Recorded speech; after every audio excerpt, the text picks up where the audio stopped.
Alors, déjà, vous remercier d'être là, et puis remercier la Repolitique d'organiser cette rencontre. Merci Geneviève aussi d'être présente. Et en fait, ce livre, je l'ai écrit, c'était quelque chose que j'avais envie de faire depuis plusieurs années. Et il se trouve que cet été, j'avais 2 semaines de vacances consécutives que j'avais pas eu depuis quelques temps, et je me suis dit que c'était le moment ou jamais. J'avais bien sûr des brides de texte, mais soit c'était trop romancé, c'est-à-dire c'était des témoignages de gens, pas romancés, mais des témoignages incarnés qui parlaient d'une problématique précise d'une personne, et c'était émotionnel. C'était important aussi, mais soit c'était ça, soit c'était des textes arides, entre guillemets, c'est-à-dire d'analyse froide, des politiques urbaines qui ont eu lieu à Toulouse ces dernières années. Alors j'ai pris Toulouse parce que c'est la ville où je milite essentiellement au droit au logement depuis des années. Donc je tenais à ce qu'il y ait des personnages. En fait, ça s'est fait assez naturellement. Les personnages ils sont venus naturellement parce que j'en parle aussi dans le livre, la question du droit au logement, parce qu'on est dans une société aussi qui est patriarcale. L'espace domestique est assigné à la femme, donc c'est souvent les femmes qui prennent en charge cette question-là, y compris quand il y a des problèmes. Et c'est des images de femmes, mais aussi il y a une enfant, il y a une étudiante. J'ai essayé de dresser un panorama un peu intergénérationnel qui me sont revenus assez naturellement parce que finalement c'est elle qui m'a marqué. Quand on rencontre tout le temps des gens, chaque semaine dans les permanences du DAL, on en rencontre des dizaines, et puis il y a des personnes pour X raisons qui vous marquent plus que d'autres. Et je voulais leur donner la parole, et aussi que derrière, pas simplement dire il y a des gens qui sont en difficulté, il y a des oubliés, etc., mais montrer de manière structurelle comment c'est des politiques qui sont voulues, qui sont décidées par des décideurs politiques, justement. Que ce soit au niveau national et là au niveau local. Et c'est vrai, il y a 5 femmes, bon, il y a aussi un homme, et il y a ma voiture qui apparaît comme personnage dans le livre. Il y a Assa, qui est une petite fille qui vit à la rue avec ses parents, Mégane, qui est une étudiante dont le bâtiment brûle. Il s'agit du 73 rue Bayard qui a brûlé le 10 janvier dernier. Il y a Pia, qui est une mère de famille seule, qui se retrouve expulsable. Il y a Sakina, qui vit dans un logement HLM et qui demande à en changer, mais le bailleur n'accepte pas ses demandes. Et puis il y a son fils Hicham, qui vit lui dans la précarité énergétique, avec tout ce que ça peut engendrer de souffrance au niveau physique. Mais derrière, il y a un autre personnage en fait qui est en creux, et ça je m'en suis rendu compte en écrivant, c'est Toulouse. C'est Toulouse, et c'est la manière dont notre ville se transforme et dont l'actuelle municipalité, alors on va pas rentrer dedans tout de suite, mais a décidé que cette ville était faite pour un certain type de personnes et pas pour d'autres. Et d'ailleurs, c'est ce qu'on voit effectivement dans le droit au logement, c'est ce qui est intéressant, et je vais finir là-dessus avant de passer la parole à Geneviève, mais c'est que effectivement, si vous êtes mal logé ou pas logé, ça vous pose des problèmes de santé, ça vous pose des problèmes d'éducation pour suivre les cours. Ça pose aussi des problèmes écologiques, parce que ceux qui sont les plus impactés par la pollution atmosphérique, notamment du périphérique, c'est 3 quartiers, Papus, Tabar, Bordelongue, dans lesquels on a toujours beaucoup d'adhérents dans l'association Droit au Logement, et qui subissent de plein fouet les pollutions qui sont liées à la circulation automobile, qui contractent davantage de maladies respiratoires, mais aussi c'est toute la rive gauche qui subit les nuisances aériennes. C'est près de 120 000 personnes qui aujourd'hui sont impactées par les nuisances aériennes, notamment dans leur sommeil. Et donc les problèmes climatiques finalement et les problèmes de pollution ont tendance à toucher de manière indirecte, on va dire, plus facilement les plus modestes et ces oubliés-là. Et ça, je souhaitais aussi en parler parce que c'est quelque chose qui peut être sous-jacent, mais c'est un problème avec le DAL et d'autres associations, d'ailleurs le porte depuis des années sur la question de la rénovation des logements notamment et des impacts que peuvent avoir des grands projets énergivores sur lesquels on reviendra sur la vie des gens. Bon, je vais quand même dire un mot du livre de François. Quand je l'ai lu la première fois, qu'il m'a envoyé les épreuves, je venais juste de terminer les miens, en fait, et bon, on m'a demandé de faire la préface. J'ai accepté avec plaisir parce que j'ai eu un peu peur au départ, parce que j'ai déjà lu beaucoup d'études sur le logement, des rapports, tout ce qu'on veut. Il y en a des milliers aujourd'hui de rapports sur... Et là, ce que j'ai immédiatement aimé dans ce livre, c'est à quel point il cherche à ancrer tout ce que nous pouvons ressentir, savoir aussi sur la question du logement, à partir des récits de vie, malgré tout, qui n'enlèvent pas tout le côté enquête minutieuse, juridique, etc., qui est très minutieuse, qui est très solide, mais qui ne surplombe pas les histoires de vie. Et donc ça m'a beaucoup plu, parce que ça correspond à la démarche que j'ai voulu avoir avec la lettre à la Terre aussi. Ça faisait écho à cette démarche. Bon, j'ai écrit plusieurs essais, ça fait assez longtemps maintenant que je travaille sur le climat.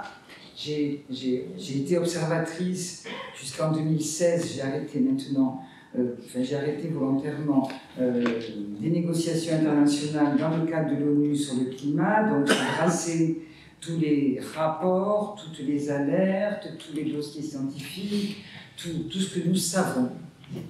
Et si vraiment nous croyons ce que nous savons, nous devrions nous soulever tous et toutes immédiatement. Or, il y a une distance est-ce qu'il s'agit bien de la pérennité de la vie sur la Terre, avec une accélération, une urgence. Nous ne vivons pas une situation ordinaire aujourd'hui.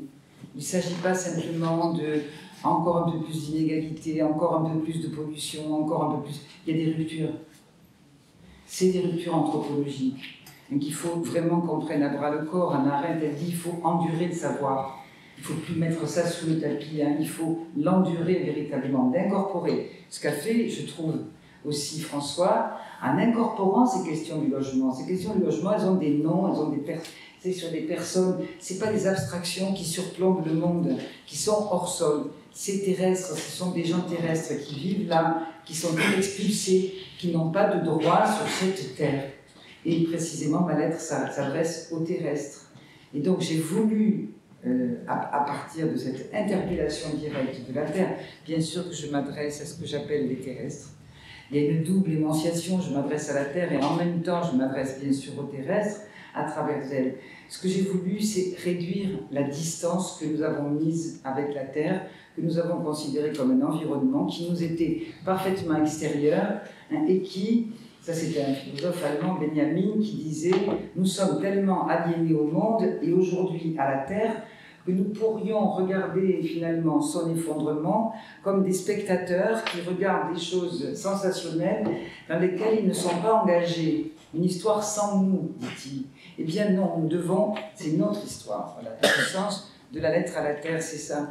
Et j'ai retrouvé, c'est vrai dans ton livre, François, sur des sujets différents, des manières différentes, des écritures différentes, mais en tout cas ce désir de se ressaisir d'une condition terrestre, humaine. On est là.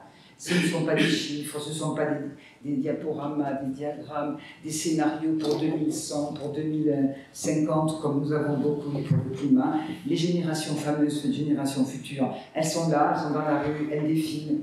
Hein, et avec elles défile, je dis dans le livre, avec elles défile l'Amazonie en flammes, la Sibérie en flammes, le Rouen qui est aujourd'hui empoisonné par une usine chimique pour laquelle on avait diminué considérablement les réglementations environnementales, ce qu'il y a partout, ça on pourra en parler parce que c'est une loi nationale, bon, etc., etc. Donc c'est ce rapport direct avec le tutoiement de la Terre, c'est tenter de réduire cette distance qui nous aliène, qui fait que nous nous croyons finalement extérieurs à ce qui arrive, ce qui engendre une sorte de fatalisme, comme si personne n'y était pour rien. Hein, c'est ce qu'on dit parfois, nous vivons dans un monde d'événements sans cause. Comme s'il n'y avait pas de cause, comme s'il n'y avait pas des responsables. Il y a des causes, il n'y a pas de fatalité, il y a des responsables. Et précisément, c'est notre travail de les désigner. Voilà. Et la Terre répond aussi dans le texte. Alors, elle répond, évidemment, elle le dit clairement, elle répond à travers l'écriture des terrestres. Hein. Et elle répond, ce n'est pas du tout un décalogue, hein, c'est pas une déesse, c'est pas, j'en fais pas du tout, c'est pas spirituel, hein, ce n'est pas une déesse, une Gaïa, etc. C'est une présence. C'est une présence que nous avons complètement oubliée, sur laquelle nous avons marché, hein, ce qu'on appelle une modernité un peu liquide, nous marchons, nous voguons, sans véritablement habiter. Habiter, ça veut dire des ancrages. Ça veut dire des normes, ça veut dire des habitudes, ça veut dire des coutumes, ça veut dire qu'on a le droit aussi à une durée. On ne peut pas être trimballé d'un habitat à un autre. Enfin, ce n'est même pas un habitat, c'est des parkings finalement. Hein, ce ne sont pas des habitats, hein, ce sont des parkings. Bon voilà, la démarche était un petit peu... Oui, bah, la question de la métropolisation, elle est intéressante parce que c'est précisément ce qui défait le lien. Ce qui défait le lien entre les gens, ce qui fait qu'il y a des oubliés, ce qui fait qu'il y a des fossés d'inégalité qui se creusent entre les quartiers et entre les personnes, et finalement ce qui fait qu'il n'y a plus d'interconnexion entre, qu'on réfléchit plus en termes d'équilibre, d'interconnexion entre les gens. Récemment, je relisais un livre que j'avais lu quand je passais le bac, c'est Jean Giono, c'est sur le nom m'échappe, Un roi sans divertissement. Et dedans, c'est amusant parce qu'il y a la description d'un être, d'un arbre, voilà, et tout fait connexion. En fait, c'est une vie ensemble, les insectes, il parle des insectes, des oiseaux, il parle voilà, des forêts qui regardent le être depuis la montagne.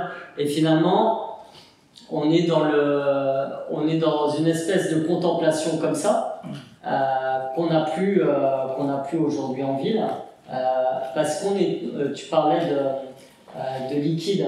Mais moi je pense qu'il y a un penseur qu'on pourrait appliquer facilement à l'écologie, c'est Zygmunt Bauman, qui parlait de la vie liquide, de l'amour liquide, et en fait on est dans la ville liquide aujourd'hui. C'est-à-dire qu'on est dans une ville où le temps est compressé pour tout le monde. Moi, je vois moi-même dans mon quotidien, mais ça vaut, je pense, pour tout à chacun. Si on veut se relaxer, on va aller chercher une application de yoga sur son smartphone. On est toujours en train de courir après tout parce que entre les réunions, le temps qui défile notamment. Et le grand enjeu, c'est dans la ville, c'est aussi de refaire du temps qui soit plus calme, mais plus intense également.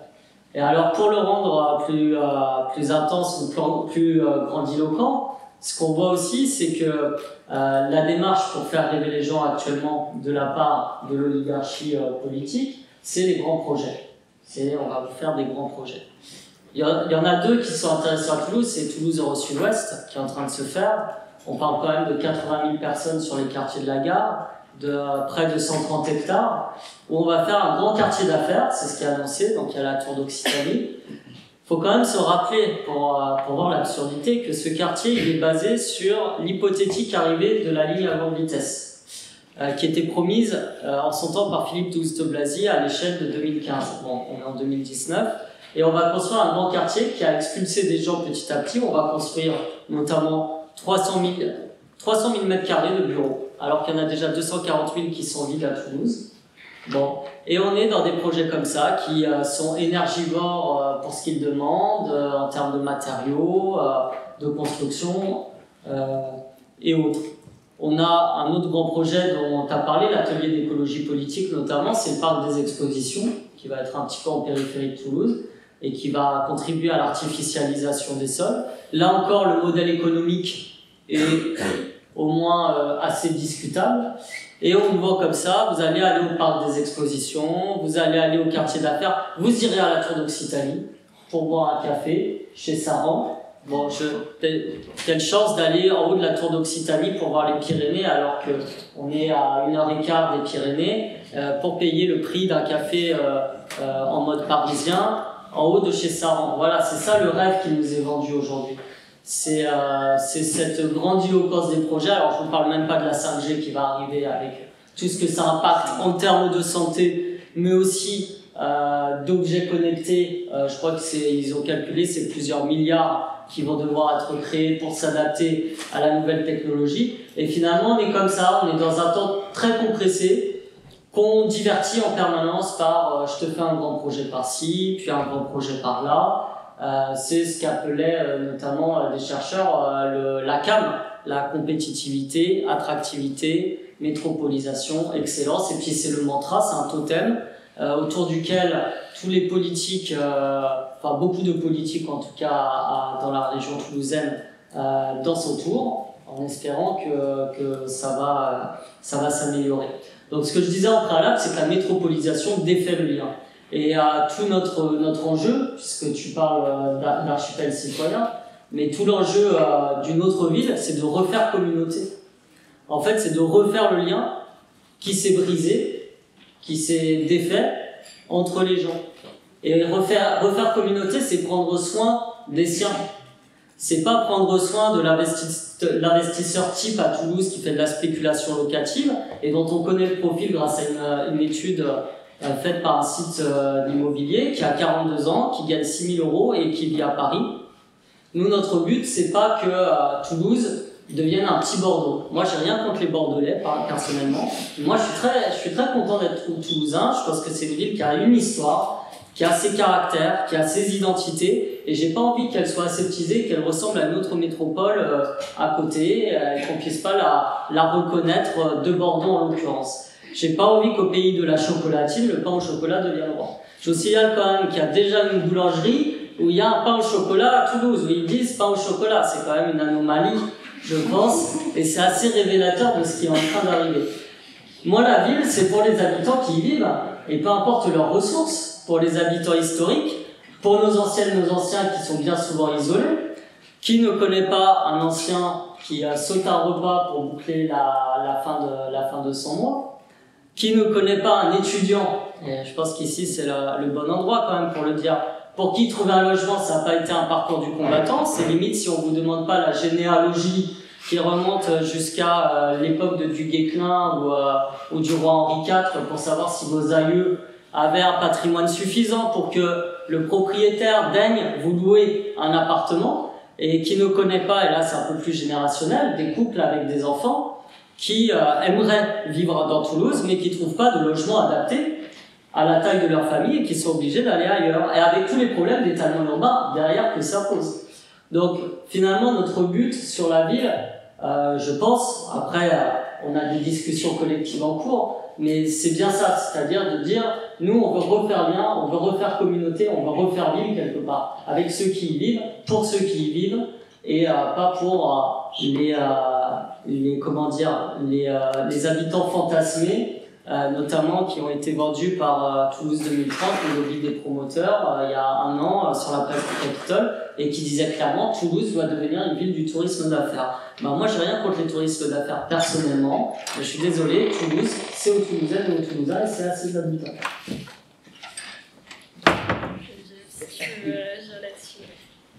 Oui, bon, je pense tu as dit beaucoup de choses, hein. Ça marche. Tu as dit beaucoup de choses, François. Donc, ce que je voudrais ajouter sur la métropolisation, c'est qu'en fait, la métropolisation, c'est partout dans le monde. Hein. C'est-à-dire que toutes les villes du monde aujourd'hui, les métropoles du monde se ressemblent.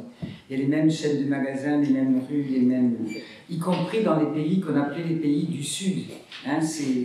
Donc, c'est un schéma international qui effectivement est financé par des grands groupes financiers qui sont des groupes internationaux, des grandes multinationales qui demandent tel terrain, etc.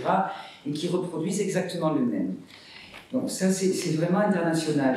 Mais ce que je crois, bon, pour nous, on a une histoire en France, il y a une histoire de la commune en France. Pas seulement de la municipalité. Bon, il y a la municipalité, mais il y a la commune qui est dans l'imaginaire, qu'on n'a pas complètement tué de l'imaginaire. Et la métropolisation, c'est la décommunalisation. c'est vraiment la décommunalisation. D'ailleurs, on entend dire toujours, à les communes, il y en a trop, il y a trop de municipalités, il faut agrandir, il faut, bon, etc., etc. Et donc, on fait des immenses métropoles qui, outre que ça tue complètement les liens sociaux, mais ça tue le lien politique. Il n'y a plus de territoire de la métropole. Pour la politique, pour qu'elle puisse s'exercer, il faut qu'il y ait un territoire délimité. La métropole n'a plus de territoire. Elle mélange l'urbain, c'est une espèce de non-zone, de non-lieu, qui mélange l'urbain, le rural, dans une espèce de conglomérat, ça agglomère. Mais ça ne singularise pas, ça agglomère dans une espèce de tout complètement informe, où on ne fait pas du gouvernement, enfin, il y en a qui en font, on fait de la gouvernance. Hein, c'est tout ce vocabulaire qui vient de la finance, hein, la gouvernance, etc. Hein, la gouvernance, c'est quoi? Ça ne veut rien dire, la gouvernance.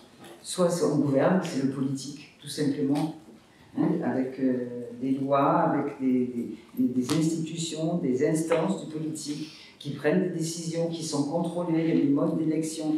Mais la gouvernance, c'est quoi?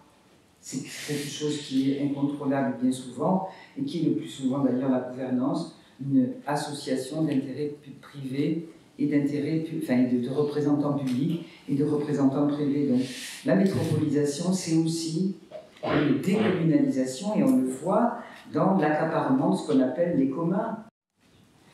Aujourd'hui, par exemple, si on regarde l'eau, la métropolisation a favorisé l'appropriation privée de l'eau. Là, parce que ça concentre considérablement les services. Et le but, c'est ça d'ailleurs, hein, c'est une concentration des services, une concentration des capitaux, etc. Et donc ensuite, la reprise en régie directe pour des municipalités devient de plus en plus difficile. Donc la notion même de métropole a considérablement éloigné les citoyennes et les citoyens que nous sommes du lieu de pouvoir. Qui sait aujourd'hui où se tient la métropole? Qui sait où? Bon, je disais dans l'introduction de François, dans la préface, moi je connais la métropole essentiellement des barrières, des blocs de béton, il y a marqué Toulouse Métropole, des barrières contre un bal. C'est ça que je vois de Toulouse Métropole essentiellement. Et Toulouse Métropole n'existe pas. Hein. Et ça, c'est très déstructurant pour la conscience de ce que nous pouvons faire en tant que citoyens. Je voulais juste ajouter, après j'arrêterai, mais c'est sur politiser les gens. Je crois que c'est pas uniquement politiser les gens. Je crois qu'aujourd'hui, en plus, il y a un besoin de politique. C'est se saisir, et je trouve que c'est important dans la démarche que François, que tu as dans ton bouquin, c'est à partir de ce que vivent les gens, à partir de ce qui est vécu, de ce qui est incarné, des ancrages qu'on peut effectivement, et ça veut dire d'être présent là, être vraiment présent là et pas ailleurs, en haut, avec des discours surplombants, des cours d'éducation politique, mais c'est à partir des luttes, des combats, de là où nous sommes, que ce soit dans le logement. Aujourd'hui, je pense qu'il y a un énorme vecteur de politisation qui est la question du climat, et des engagements concrets de nombreux jeunes et moins jeunes, qui n'attendent pas d'ailleurs toutes les politiques pour s'engager dans des expériences concrètes, dans des ruptures, dans des projets, hein, qui, de fait, sont des projets micro-politiques pour certains, mais qui posent la question, la politique, c'est la vie de la cité, c'est comment voulons-nous vivre ensemble, et qui décident comment nous voulons vivre ensemble. Le problème, c'est qu'avec l'accélération dont tu parlais, ce temps compressé, le temps de l'expérience est de plus en plus difficile. On a besoin de temps pour ces expériences-là. Le temps de l'expérience manque, et on est dans la modernité liquide où on glisse finalement sur les événements. On zappe, on passe d'une catastrophe à l'autre, d'un phénomène à l'autre, etc. Et là, il y a un gros travail pour nous repolitiser, de ralentir. Il y a une urgence de ralentir. Et de s'imposer ce ralentissement-là, sans lequel il ne peut pas y avoir d'expérience concrète à partir duquel nous pouvons bâtir. Et ça, c'est... Alors après, donc, tous les projets, bon, la tour, j'en parle un peu dans le... Bon, je pense que c'est vraiment le type même de projet, de grands projets inutiles imposés. C'est genre Notre-Dame-des-Landes. Ce sont des projets d'un siècle précédent qui ne tiennent pas du tout compte du temps dans lequel nous sommes. Nous avons changé d'époque. Nous ne sommes pas dans les années 60, 70, 80. Nous avons changé d'époque. Et ça, justement, dans un cadre politique, c'est la fonction du politique, c'est d'anticiper aussi. C'est pas de courir après l'événement. Hein, c'est pas à Rouen de courir maintenant après les analyses pour voir si c'est toxique ou pas. Hein, c'est de prévenir. Hein, prévenir l'accident, empêcher l'accident, etc. Or, aujourd'hui, nous sommes devant des accidents graves, très graves. Et donc, une ville doit pouvoir, a les moyens, a des marges de manœuvre pour prévenir ces accidents très graves, mais encore faut-il, je disais, je pense, ralentir. Ralentir, rétrécir les grands projets inutiles. Ben, il y a des petits projets extrêmement utiles. Hein, je crois que ça, il faut aussi le reposer. C'est évident, la grande tour de l'Occitanie, bon, j'ose espérer encore qu'on pourra empêcher ce désastre, hein, mais je crois qu'il faut absolument, et que c'est un impératif pour nous. Je viens de signer une pétition, c'est partout. Hein. Ça, c'est la région Midi-Pyrénées, qui a un grand projet aussi d'attractivité extraordinaire pour le tourisme, pour tout Midi-Pyrénées-Occitanie, d'agrandir de façon délirante le port de Port-la-Nouvelle. Alors, pour accueillir de l'huile de palme, bien entendu, tout le monde sait ce que c'est que l'huile de palme, et pour accueillir les pétroliers, parce que pour l'instant, les pétroliers ne peuvent pas entrer dans le port de la Nouvelle, et donc il faut agrandir à un moment où il faut se dégager des fossiles. Donc on va agrandir le port de la Nouvelle pour accueillir les pétroliers. Bon voilà. Alors Port-la-Nouvelle, c'est près de Narbonne en fait. Hein, c'est un grand port, Port-la-Nouvelle, bon, avec en plus un chômage très important. C'est vrai, parce que c'était un port qui a connu des heures de gloire beaucoup plus importantes. Donc il y a un vrai problème de chômage, un vrai problème de Front National, bon. Donc je ne veux pas sous-estimer la situation à Port-la-Nouvelle, mais la solution qui est trouvée, c'est le grand projet, on agrandit un port. Et là, je pense qu'il y a une résistance qui est en train de se construire et qui fait partie de tout ce que nous vivons dans nos villes, métropoles et ailleurs. Moi, j'ai jamais été, je pense vraiment, dans ce qu'on appelle le plus souvent des arènes politiques, c'est-à-dire des lieux dans lesquels se pose la question de la prise du pouvoir. Souvent, c'est ce qu'on décrit comme étant le politique. Je pense personnellement très fort, et ça a été le sens de mes engagements, c'est que le politique va bien au-delà de ça. Le politique, c'est ça aussi, bien sûr.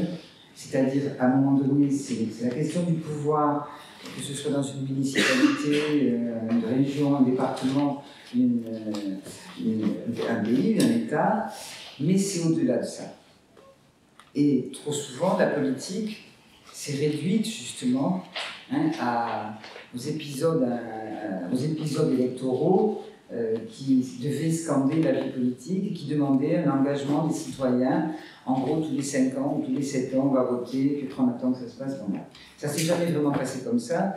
Et moi, ce que j'ai souvent noté, mais on peut en discuter, beaucoup d'immenses avancées sociales et politiques et écologiques aussi, sont venues. Il y a eu des lois, mais sont venus en tout cas des mouvements sociaux.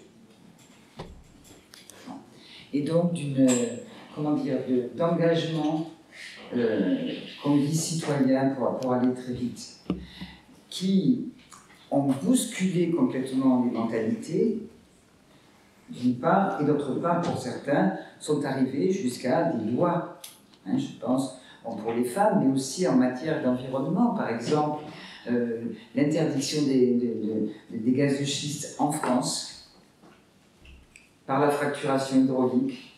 S'il n'y avait pas eu une lutte très spontanée de gens qui ont dit non, on n'en veut pas, et partout, et qui se sont organisés, etc., on aurait aujourd'hui des puits de gaz de schiste partout où c'est possible.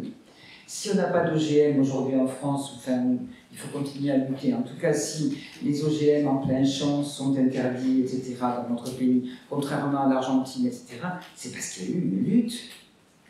Sinon, on serait exactement comme l'Argentine, comme l'Amérique latine, c'est-à-dire dévastés, nos sols dévastés, et dans une monoculture extrêmement dangereuse, avec des plantes génétiquement modifiées. Donc, il est vrai, ça n'est sans doute pas suffisant, j'ai toujours été de cette culture-là, en tout cas, moi c'est là que j'ai eu ma place, hein, par le biais des mouvements sociaux, des associations, donc comment dire, de porter un certain nombre de choses dans la société et après de les porter vers les politiques aussi, pourquoi pas, mais pas toujours. Il y a aussi des choses de l'ordre des mentalités qui ont changé, qui sont venues aussi de mouvements sociaux extrêmement importants. Bon, voilà, donc, mon arène politique, ça a été plutôt cela. Moi, bon, alors à Attaque, c'est... Bon, ça a été un de mes derniers engagements. Avant, j'étais dans d'autres associations. Bon, Attaque est une association, comment dire, qui est très politique, en ce sens, elle ne présente pas de personnes pour des élections, etc., etc. Elle n'est pas dans le champ du pouvoir. Pour autant, elle agit sur des questions qui sont éminemment politiques. Bon, la question de la finance, par exemple, hein, ou du néolibéralisme, etc., qui a été un peu fondateur d'Attaque, ce n'est pas simplement une question technique, économique. C'est une question de choix, à un moment donné. Les politiques néolibérales, elles ne sont pas des fatalités, ce sont des choix politiques, à un moment donné, qui engagent. Et donc, évidemment, ce sont des sujets qui sont éminemment politiques, qui nous disent, la politique, encore une fois, c'est comment voulons-nous vivre ensemble, comment fait-on société, comment décide-t-on. Donc voilà, mon expérience du politique. Et on y reviendra sur le municipalisme, sur aujourd'hui, et ça c'est mon expérience pour le climat, et pas seulement le climat, la biodiversité, les migrants, les inégalités. Je dois dire que, mais ça se discute aussi, je pense que on ne peut plus attendre de l'État, on ne peut plus attendre le très bon gouvernement, que personnellement j'attends quand même depuis assez longtemps, pour dire là, ça y est, on va pouvoir s'engager et changer les choses. Et donc, je pense que la municipalité, la commune, moi je dis plutôt la commune, j'aime beaucoup ce mot, et je ne veux pas qu'on se le fasse voler, hein, la commune, parce que ça s'appelle des communes en fait, hein, la commune, c'est une échelle, qu'elle soit grande ou petite, la commune est une des échelles à partir de lesquelles on peut récupérer les politiques. Je ne dis pas que c'est suffisant. Bien entendu qu'il y a la question de l'État, il y a la question internationale aussi. Il y a des choses qui ne pourront se réguler qu'à un niveau international. Je pense en particulier aux questions du climat. Hein. Il y a des régulations internationales, parce que même si un pays était vertueux, si les autres continuent leur politique, il faut véritablement... Bon, mais en tout cas, pour ne pas se laisser désarmer totalement, il faut reprendre, récupérer, reprendre, se ressaisir d'un pouvoir qui nous a été pris au plus près de là où nous pouvons agir. Et là, je crois que le rôle de la commune est pour repolitiser, justement, comme outil de repolitisation. Hein, c'est ce qu'on appelle le municipalisme. Mais j'ai relu des textes pour revenir, parce que j'avais reçu un inédit de Murray Bookchin. Il y a un inédit qui vient de sortir. Bon, alors bien souvent j'entends maintenant Murray Bookchin, il est très à la mode, le municipalisme, etc. C'est pas simplement prendre le pouvoir dans la municipalité. C'est pas que ça, hein, c'est pas. Parce que ça y était chez Jaurès déjà, ça va plus loin que ça. C'est une manière de re-questionner le pouvoir aussi. Quel type de pouvoir nous voulons? Et pas simplement l'échelle du pouvoir. parce qu'on peut avoir un municipalisme aussi, si on ne re-questionne pas le type de pouvoir, y compris dans la municipalité, on risque bien de reproduire, surtout dans les grandes municipalités comme les nôtres, on risque de reproduire ce que nous connaissons très bien depuis très longtemps. Donc Murray Bookchin, c'est intéressant à lire. En plus, il a pas mal écrit sur l'écologie populaire, justement. L'écologie sociale, il l'appelait, il y a très très longtemps. Il ressort maintenant. Alors, il est issu du mouvement libertaire. Disons que c'est un éco-marxiste, je ne sais pas comment l'appeler, un éco-socialiste, Murray Bookchin. Éco-socialiste, plus qu'éco-marxiste, mais très libertaire, en tout cas, qui questionne l'État et questionne le pouvoir. Du coup, j'ai eu le temps de réfléchir. Pardon, quand même, sur le scientifique, je voulais vous le dire parce que c'est. Moi, j'étais en même temps prof d'économie, donc c'est parfois extrêmement compliqué, à l'université surtout, mais partout, comment dire, de combiner ce qu'on appelle académique, la neutralité académique, qui n'existe pas, merci, mais en tout cas, c'est l'injonction d'une neutralité académique, notamment dans les sciences humaines, et notamment en économie, parce que c'est la condition pour que cette pauvre petite discipline accède au statut de science. Pour pouvoir accéder au statut de science, il faut bien entendu qu'elle ne soit pas normative, qu'elle soit strictement positive. Et donc, tout ce qui est de l'ordre du normatif n'a pas place. Sinon, c'est renier la scientificité de la discipline. Donc, l'engagement politique, citoyen, ça doit être complètement à l'extérieur de cette discipline, parce que sinon, elle perd sa scientificité. Bon, j'avoue que j'ai parfaitement désobéi à cette injonction. François a été mon étudiant. J'ai désobéi avec plaisir à cette injonction depuis longtemps. Je ne crois pas, je n'espère pas, avoir, nui à la connaissance des étudiants, parce qu'il y avait toujours l'exigence de connaître tous les arguments, les différentes théories, etc. Mais je suis largement sorti de la neutralité, ce qui m'a été reproché. Surtout à l'économie, ce n'est pas très bien vu. Sinon, aujourd'hui, il y a des jeunes chercheurs, je le dis parce que c'est très très intéressant ce qui se passe, qui était impensable il y a 30-40 ans, quand j'étais, il y a 20 ans, même 10 ans. Il y a des jeunes chercheurs qui ont fondé ce qu'ils appellent l'atelier d'écologie politique. Alors, chercheurs et doctorants, Alors, vous le trouvez sur Internet, vous tapez Atelier d'écologie politique Toulouse, vous avez le manifeste, vous avez tout. Bon, moi, j'y adhérais.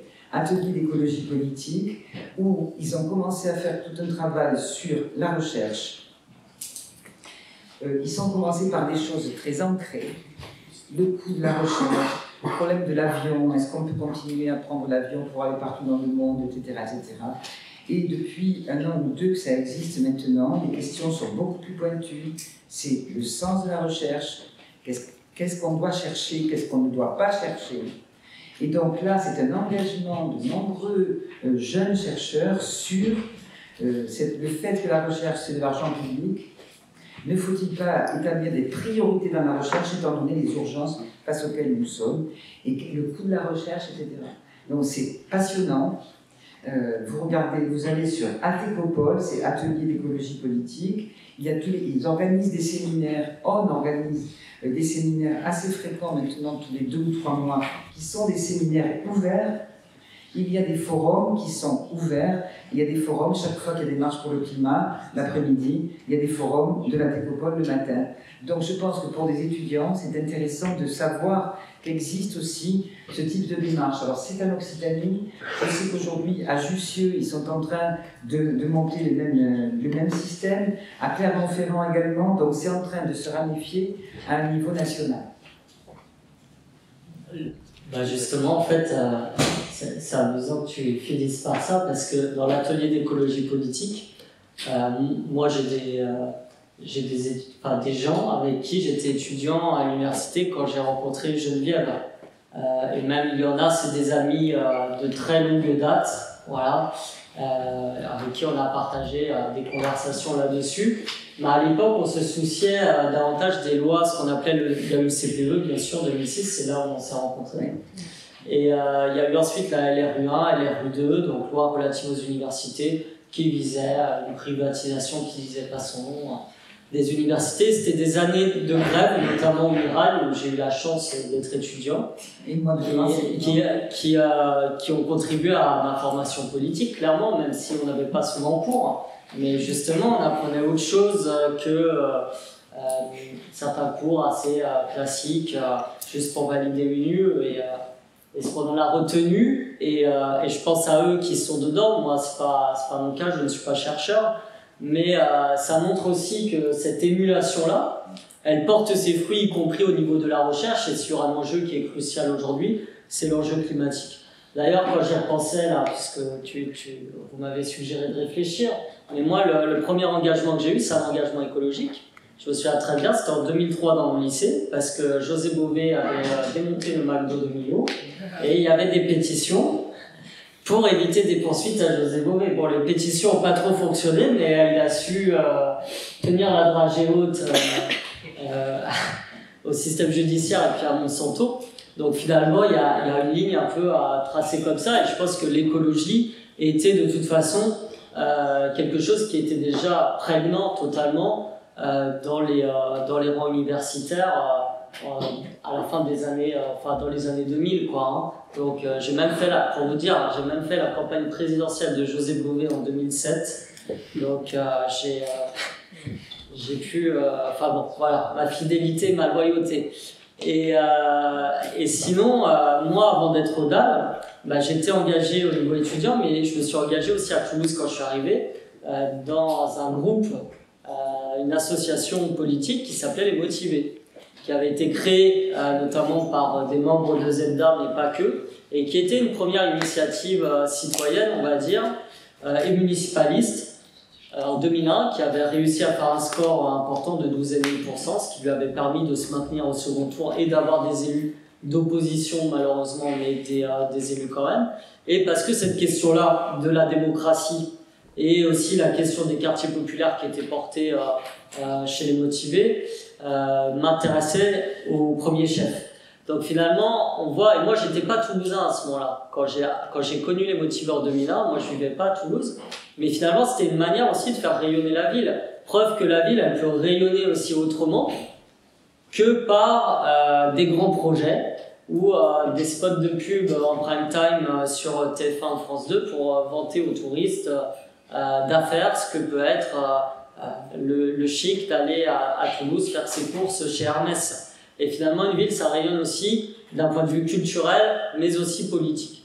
Et puis après, il y a eu l'engagement au DAL, ça c'était un peu après les années universitaires, enfin à la fin des années universitaires, un peu par hasard, parce que j'avais des problèmes d'étudiants dans ma colocation, on avait un problème avec le propriétaire, et c'est comme ça que je me suis retrouvé au DAL. Ce qui m'a accroché, ça a été progressif, c'est que je voyais notamment une personne qui était militante, qui s'appelait Brigitte, et elle recevait les gens, et les gens avaient de vraies problématiques bien plus importantes que celles avec lesquelles moi j'arrivais, hein, des problématiques de logement, et cette dynamique de dire bon, t'as ton problème de logement, mais déjà tu n'es pas coupable, c'est pas de ta faute, il y a un système politique derrière ça, et on va reprendre en main la question collectivement, faire des luttes collectives pour que tu obtiennes tes droits. Cette dynamique-là, elle m'a parlé tout de suite. Et puis, quelque part, elle était directement dans le concret et dans le faire. C'est-à-dire que en assemblée générale étudiante, vous pouvez facilement faire des effets de manche, en user, en abuser. Mais à un moment, il y a, bon, même si vous faites d'autres choses à côté, hein, bien sûr, mais à un moment, il y avait la question d'être dans le concret, d'être avec les gens, les oubliés. Et comment on fait pour réapprendre des droits. Et à ce moment-là, c'est là qu'on se frotte aux institutions de manière peut-être plus accrue qu'avant. C'est qu'on fait des luttes collectives et on se retrouve en négociation avec des mairies, souvent la mairie de Toulouse, la préfecture, voire même parfois des ministres du logement. Et si vous voulez être crédible en négociation, il faut que vous connaissiez votre sujet, si possible, le plus possible, en tout cas sur le bout des doigts. Donc on m'a appris au DAL une rigueur et à être très sérieux sur les connaissances à avoir, que n'importe quel prof d'université, sauf tout mon respect, aurait eu du mal à m'inculquer comme ça, parce que derrière, l'enjeu, c'est aussi des gens qui savent pas s'ils vont avoir un toit sur la tête la semaine prochaine. Donc vous êtes très tôt, enfin pour ma part très tôt, ça a été des prises de responsabilité aussi par rapport à ce genre de cas. C'est des gestions de crise humanitaire. Quand vous êtes en campement en 2016, je me souviens de ce campement qui a duré 2 mois, c'était en été, donc en gros tous les médias, c'était pas dans l'agenda médiatique. Et on se faisait expulser. On avait des séquences judiciaires, donc ça aussi il faut apprendre comment aborder des séquences judiciaires, comment gagner des procès. Nous, au DAL Toulouse, depuis 6 ans, on n'a pas perdu un procès. Par contre, on en a gagné un, et à la TOC. Donc on sait faire. Et donc, il y a tout ce rapport à comment être rigoureux et sérieux, alors qu'on n'a pas l'habitus, j'ai envie de dire, culturel, ou le capital de réseau qu'ont les institutionnels en face. Comment on fait pour y arriver? Comment on fait, pas simplement pour que le militant y arrive, mais aussi pour que les gens qui sont mal logés arrivent à ce niveau-là et puissent négocier pour leurs droits. Donc il y a tout ce processus-là sur lequel on réfléchit beaucoup au DAL. On est d'ailleurs membre de réseaux internationaux qui sont des réseaux de recherche comme HITECH, comme le DESC à Barcelone, dont est issu notamment le mouvement LAPA sur la question du logement. Et donc on a une réflexivité aussi qui est obligatoire sur la question du logement au niveau mondial et au niveau européen, tout simplement pour comprendre les mécanismes qui sont en place et pour aussi mieux comprendre comment on va orienter nos luttes et faire en sorte qu'elles soient gagnantes pour les gens, parce que c'est bien ça le but. Et finalement, au fur et à mesure, quand on fait des négociations, il arrive un moment où on se rend compte, les équipes passent. Les équipes passent, surtout à la préfecture, c'est tous les 2-3 ans, ils arrivent, ils repartent. Il arrive un moment où on connaît mieux sa ville que ceux que vous avez en face, et où on connaît mieux le droit au logement que ceux que vous avez en face. Et parfois, vous avez des discours de la part de ceux qui sont en face, entre guillemets, qui vous paraissent lunaires. Je me souviens d'une sous-préfète qui nous avait dit que en gros, les Roms, il fallait leur faire des campements absolument parce qu'ils avaient l'habitude de vivre dans des campements.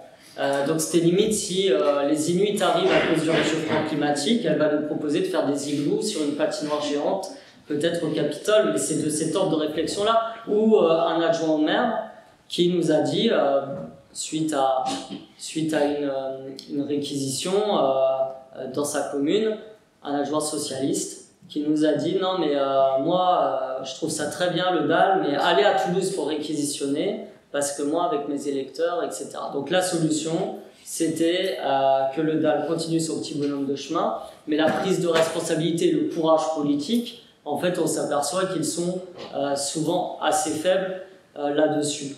Et puis il y a eu moi j'ai eu un autre tournant militant et je vais finir là-dessus, c'est que j'ai eu la chance un peu dans des conditions un peu rocambolesques et de circonstances avec une grande militante du DAL qui s'appelle Annie Pour, que je sois envoyé au Mali parce qu'on fait partie d'un réseau, on fait toujours partie d'un réseau international qui s'appelle Novox au DAL, avec des mouvements sur la question du droit au logement, mais aussi des sans-terre.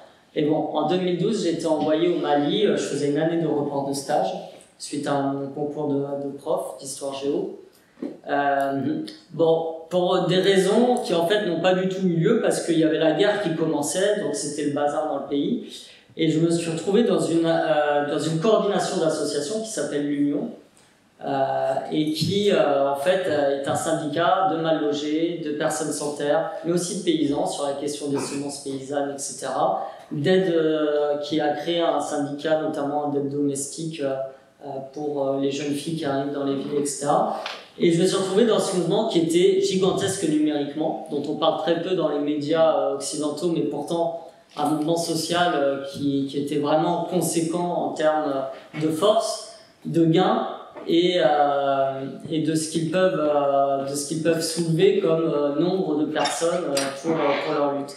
Et quand je suis arrivé là-bas, moi je suis arrivé avec mon bagage un peu, comment dirais-je, d'étudiant qui a fini ses études, donc avec des idéaux très beaux, hein, au demeurant, qu'il ne faut pas du tout CC, c'est-à-dire la démocratie, etc. Puis je me suis retrouvé dans une organisation qui avait des cadres démocratiques, mais qui était quand même très hiérarchique. Donc j'avais des grands débats avec eux. Et à un moment, ce que j'ai compris et ce qu'on m'a dit, c'est « Non, mais toi, tu es bien gentil avec tes grandes idées. Nous, les gens, ils viennent pas nous voir pour des grandes idées, ils viennent nous voir pour améliorer leur vie. » Et à partir de ce moment-là, j'ai compris beaucoup de choses, et y compris quand je suis revenu en France pour militer au BAL, c'est-à-dire faire des discours aux gens sur dire nous on est anticapitaliste, on est anti-ci, on est anti-ça, et c'est abstrait. Par contre, dire aux gens, voilà, pour réclamer ton droit, tu vas faire de la lutte collective avec d'autres dont tu te sentais peut-être isolé ou qui ne te ressemblent pas, et ensemble on va réussir à obtenir un droit, et ben ça a beaucoup plus d'effet sur ressouder le lien, ce dont on parlait tout à l'heure, refaire communauté, mais aussi sur les expériences de vie par la suite. Parce que la personne, et moi j'en croise de temps en temps, qui a gagné son logement avec le droit au logement, bien souvent après, elle est impliquée soit dans son quartier, soit dans son travail, elle est syndiquée, etc. Elle va prendre des responsabilités collectives parce qu'il y a aussi cette chose-là que nous on essaye, on n'y arrive pas tout le temps, mais on essaye de pousser au droit au logement. De faire en sorte que les gens luttent collectivement pour leurs droits et que ce soit pas grâce à un super militant arrivé de nulle part qui a débarqué avec sa cape de Superman que les gens aient leurs droits, mais c'est bien parce qu'ils sont mobilisés, parce qu'ils ont fait nombre, parce qu'ils ont fait preuve de détermination qu'on a pu gagner des luttes et quasiment rien d'autre. Si on n'a pas ça, on peut faire ce qu'on veut, mais on est assez solide. Ce que je voudrais dire par rapport à ce qu'a dit François, je reviens un peu. Je peux, parce que bon, ce dont je parle là, c'est vrai que je pense que dans nos vies à tous et toutes, il y a des moments forts de déclenchement, de type d'engagement. Bon, François, tu as parlé du Mali, du fait quand tu es parti de ton premier mouvement quand tu étais lycéen, autour du démontage du McDo. C'était une action de désobéissance. Le démontage du McDo à Millau par la Confédération paysanne et donc par José. Je voudrais dire qu'à l'époque, dans ce sens, ça c'est une leçon d'histoire aussi, ils n'avaient absolument pas envisagé, quand ils ont décidé ça dans un coin de table un soir à minuit très tard, à la fin d'une réunion, ils n'ont absolument pas envisagé l'effet que ça allait produire. Et ça, ce sont les secrets de l'histoire qui, dans des périodes justement qui sont inquiétantes, qui pourraient conduire à beaucoup de pessimisme, doivent nous éclairer aussi.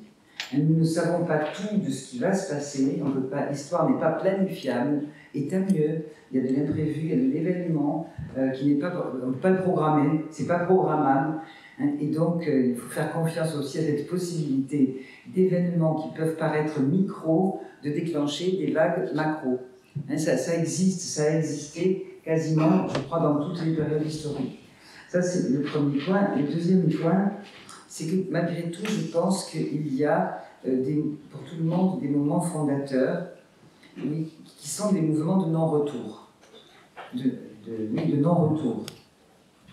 Bon, je ne vais pas le détailler. Moi, ce dont je parle dans mon livre, c'est les organismes génétiquement modifiés, les OGM, qui pour moi ont été des moments de non-retour où là j'ai compris ce qui était en jeu, c'est-à-dire véritablement une guerre contre la vie. Une véritable guerre contre la vie, ce qu'on appelle aujourd'hui un écocide. Bon, il n'y a pas seulement un écocide, je le dis dans le livre, il y a aussi un géocide. Le capitalisme ne supporte pas la matière, c'est la destruction de la matière, c'est la volonté de capter la matière, de la fracturer, de la liquéfier, de la gazéifier, etc. Tout ce qui résiste. Bon, bref. En tout cas, là, j'ai compris qu'il y avait une guerre pour la vie qui était en train de se mener et ça a été un engagement important. Bien sûr, j'ai travaillé sur l'économie de la vie, l'économie du vivant, parce que vous imaginez le marché, il y a beaucoup de marchés sur le marché de la biologie, etc. Enfin, bon, il y a beaucoup de choses là-dessus, les services écosystémiques, tout ce qu'on veut. Il y a eu ça, bien entendu, j'ai orienté mon travail, mais ce qui a été déterminant pour moi, c'est le jour où je me suis retrouvée dans un champ d'OGM, en train d'arracher les OGM. Et ça a été un moment de non-retour par rapport à mon expérience par rapport à mon expérience politique. Outre les articles que j'ai écrits sur la privatisation du vivant, le problème de l'économie de la connaissance, l'économie des brevets, etc., le commun, bon, tout ce qu'on veut, il y a eu en même temps cet acte qui pour moi est fondateur, d'arracher le plan d'OGM avec beaucoup de joie et sans regret. Voilà, donc ce sont des actes de désobéissance. J'insiste parce que je pense qu'aujourd'hui, j'ai dit, nous sommes dans des situations qui sont extraordinaires et que nous avons besoin aussi de ces actes de désobéissance. Parce que nous sommes en état de nécessité qui justifie les actes de désobéissance en général. Un état de nécessité.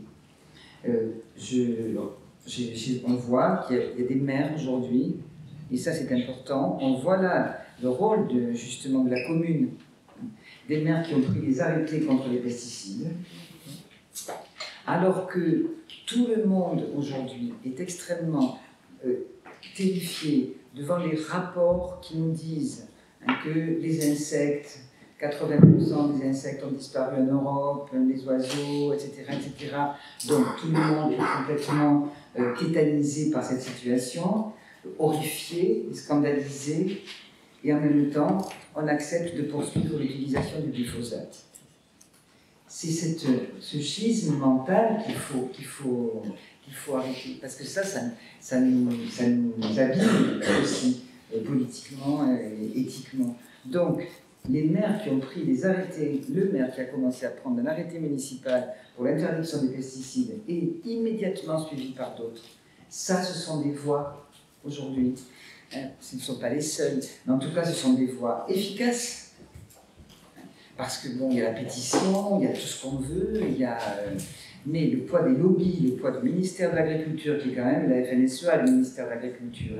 On aura beau changer les ministres, si on n'en change pas fondamentalement la composition, la structure de ce ministère, même un super ministre de l'Agriculture, dans le ministère tel qu'il est, c'est là que se pose la question des institutions. Il ne fera rien. Parce qu'il a été conçu pour la FNSEA. C'est la FNSEA, le ministère de l'Agriculture. Donc, ces actions à la base, à partir des communes, pour moi, sont extrêmement importantes. Et ce que je développe dans le livre, un petit peu, je donne des exemples, après j'arrête, c'est ce qu'on appelle une résistance, des résistances interespèces. Bon, c'est beaucoup par rapport à l'écologie, mon livre. Évidemment, écologie, quand je parle d'écologie, je parle de société. Je ne vois pas comment je peux séparer l'écologique et le social. C'est inséparable de toute façon, il s'agit bien de vie en société. Mais cette société, elle n'est pas faite que des humains. Nous découvrons, et les insectes, c'est très intéressant, nous découvrons, éberlués, que nous sommes dépendants de ces petites choses qui étaient vraiment au bas de la hiérarchie, nous étant tout à fait au sommet, en maître souverain gouvernant le monde, nous découvrons que notre vie dépend de ces petites bestioles contre laquelle nous menons une guerre depuis 50 ans et plus, et nous étions en général satisfaits quand il n'y en a plus. Il n'y a plus sur les pare-brises, ça s'appelle le syndrome du pare-brise, il n'y avait plus les insectes sur les pare-brises des voitures, qui étaient extrêmement gênants quand même, il faut le dire, pour la vitesse, et donc voilà. Et ça, on découvre tout à coup que notre vie dépend de ce que nous croyons complètement insignifiant. Et ça, c'est intéressant. Nous prenons conscience de l'interdépendance, de la nécessaire solidarité.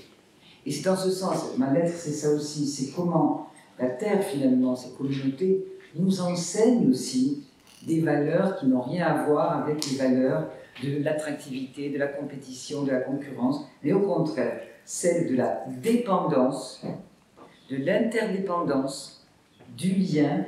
Et je raconte une histoire, après j'arrête, qui est très symptomatique, parce qu'on l'a vécu un peu à Sivette, ici, de l'alliance entre les humains et des autres qu'humains. Ça se passe en Argentine, qui est colonisée par Monsanto et colonisée par les OGM, l'Argentine, véritablement, par le soja OGM. Et il se trouve qu'il y a une plante extraordinaire qui s'appelle des amarantes, qui résiste au Roundup, qui est épandus par des avions en très grande quantité sur des millions d'hectares. Et qui fait que ces régions-là sont un véritable désert vert. Il n'y a que du soja transgénique qui pousse, puisque tout le reste est complètement détruit par le Roundup. C'est le désert vert. Là, malheureusement, pour Monsanto, il y a ces amarantes. Et qu'ont fait les communautés paysannes ou autres résistantes aux OGM? Ils ont fait ce qu'ils appellent des bombes d'amarante, c'est-à-dire qu'ils sont allés recueillir les graines d'amarante, ils ont confectionné des bombes avec, qu'ils ont balancé qui balancent dans tous les champs de soja, et l'amarante étouffe les champs de soja qui deviennent complètement le soja est invendable. Ces amarantes sont un parasite. C'est génial parce que les amarantes, c'était les plantes sacrées des Incas. C'était une variante nourricière et comestible que mangeaient les Incas. Et les amarantes, dans la tradition grecque, c'était vraiment les fleurs préférées de la déesse Athéna, c'était des guerrières. Donc là, c'est une alliance des communautés paysannes avec ces guerrières que sont les amarantes pour aller empoisonner les champs d'OGM de Monsanto. Et certains chercheurs appellent ça des résistances interespèces. Donc là aussi, je crois que nous avons beaucoup à apprendre. Nous ne sommes pas seuls. Nous ne sommes pas seuls. Nous nous sommes crus seuls. Et c'est ça qui nous a mis dans la situation dans laquelle nous sommes. Mais nous ne sommes pas seuls, et donc il y a ce type d'alliance que nous pouvons faire pour justement tenter en tout cas de mettre des fractures là où il faut pour résister à ce monde qui est véritablement mortifère. Et dans ces métropoles, alors là, dans ces métropoles, on est seul. C'est le désert, la métropole. Je ne peux pas m'empêcher de dire, tant pis, peut-être c'est fou pas, mais ce qui me frappe aussi, c'est dans l'urbanisation qu'il y a eu à Toulouse, l'esthétisation des villes. Comment dire, c'est beau, on dit oui, c'est une belle ville, oui. C'est-à-dire, c'est le choix esthétique plutôt que le choix éthique. C'est l'esthétique qui remplace l'éthique. Ça, Bourdieu l'a très bien décortiqué, comment cette esthétique vient en place d'éthique. Et c'est quoi l'esthétique qu'il y a dernièrement à Toulouse? C'est une esthétique minérale. C'est le choix de l'aménageur, M. Busquets, qui a sûrement beaucoup de qualités, de décoration, etc., tout ce qu'on veut d'aménagement. Sauf que c'est absurde. Une ville minérale, à l'heure du réchauffement climatique, des canicules, on a compris cet été, c'est une absurdité. C'est un manque de clairvoyance absolument énorme. On doit reboiser Toulouse, évidemment. On doit la reboiser, mais profondément, et réintroduire aussi, de manière à ce que soient réintroduites des espèces qui peut-être nous gênent un peu, mais qui font partie de la dépendance que nous avons par rapport à ces espèces-là. Donc c'est retisser des liens entre les humains qui ont été défaits, mais c'est retisser des liens avec des autres qu'humains aussi, dont nous dépendons, et sans lesquels il n'y a pas de vie humaine possible. Moi, je vais essayer de conclure sur comment, à partir de ta question, tout simplement, on parle souvent de grands projets énergivores, on en a parlé. Le parc des expositions que j'ai mentionné tout à l'heure, à Toulouse Euro Sud-Ouest, le budget des collectivités, ce qu'elles ont mis dedans, c'est 653 millions d'euros. Donc c'est plus d'un demi-milliard d'euros. Pour donner un ordre de grandeur, c'est le budget annuel de l'Agence nationale de l'habitat qui est consacré à la rénovation des logements sur tout le territoire national. Bien, moi, je pense qu'on est nombreux à le proposer, ce grand projet écologique, et ça concernerait les gens qui habitent au centre, les gens qui habitent dans les faubourgs, les gens qui habitent en banlieue. C'est la rénovation thermique et phonique des logements et leur accessibilité, tant en termes financiers qu'en termes que pour les personnes en situation de handicap notamment. Et c'est totalement réalisable. Ça demande de l'investissement, mais on a bien investi des millions d'euros dans ces grands projets dont je viens de parler. La métropole, sur les 6 ans, a au moins investi 66 millions d'euros pour le seul embellissement du centre-ville. Donc tout cet argent, on pourrait puiser dedans pour le réinjecter dans un grand plan de la sorte qui permettrait, de réduire les consommations énergétiques, de permettre aux gens de faire des économies, de pouvoir se chauffer aussi, parce qu'on a beaucoup de gens qui sont en précarité énergétique avec tous les problèmes que ça pose, et en plus de créer de l'emploi et de le faire intelligemment, c'est-à-dire pas de donner les marchés aux grands groupes de l'immobilier et des promoteurs, mais pourquoi pas à des petits artisans, privilégier les petits artisans de la région, de Toulouse, de sa métropole, etc. Donc là, il y a un axe qu'on va porter au sein d'Archipel Citoyen, puis on espère au sein du champ de l'élection municipale, et on espère encore plus une fois qu'on sera au pouvoir à Toulouse.